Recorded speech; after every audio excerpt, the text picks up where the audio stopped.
जिसकी इन्वेस्टमेंट है क्वांट में, उनका सवाल सीधा ये होता है कि क्या अब हम अपनी एसआईपी कंटिन्यू करें या फिर अब निकाल लें पैसा?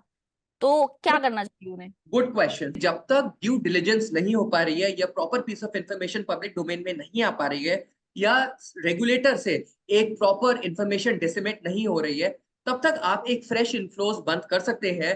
पुराने पैसे को अभी निकालने की जरूरत नहीं है, और अगर आप निकाल भी रहे हैं तो आप मेक श्योर करें कि बहुत ज्यादा और तो बहुत ज्यादा करेक्शन ना आ जाए फंड में, क्योंकि आपके उससे रिटर्न्स भी कम हो सकते हैं। तो अगर ये सारी चीजों को ध्यान में रखा जा सकता है, जस्ट बिकॉज क्वांट ने बहुत अच्छे रिटर्न्स दिए इसका मतलब ये नहीं है कि आप अपना सारा का सारा एलोकेशन क्वांट के अंदर ही कर दें।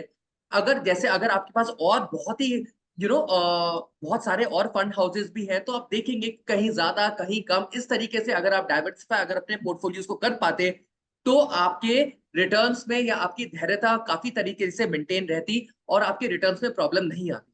जिन लोगों ने ग्रीड के चक्कर में पोर्टफोलियो एलोकेशन नहीं किया और अपना मेजर जो चंक है वो क्वांट के अंदर डिप्लॉय कर दिया, प्रॉब्लम उनके लेवल पर आ रही है। तो मैं यही समझाने की कोशिश करूंगा, पॉइंट नंबर वन, आपको एसेट एलोकेशन प्रॉपर करना है। आपका पोर्टफोलियोज प्रॉपरली डाइवर्सिफाइड होना चाहिए। आपके पास काफी सफिशिएंट एएमसीज होने चाहिए, सो दैट अगर किसी एएमसी में कहीं भी किसी लेवल पर भी अगर कोई प्रॉब्लम आ रही है, तो पूरा जो रिमेनिंग पोर्टफोलियो है वो आपके रिटर्न्स को गिरने नहीं देगा।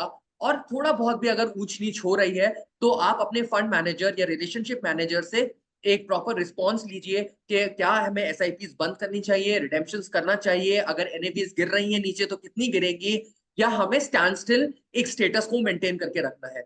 तो ये सारे के सारे एक केस बाय केस बेसिस पे देखना चाहिए और उसके अकॉर्डिंगली आपको अपने एक्शंस लेने चाहिए।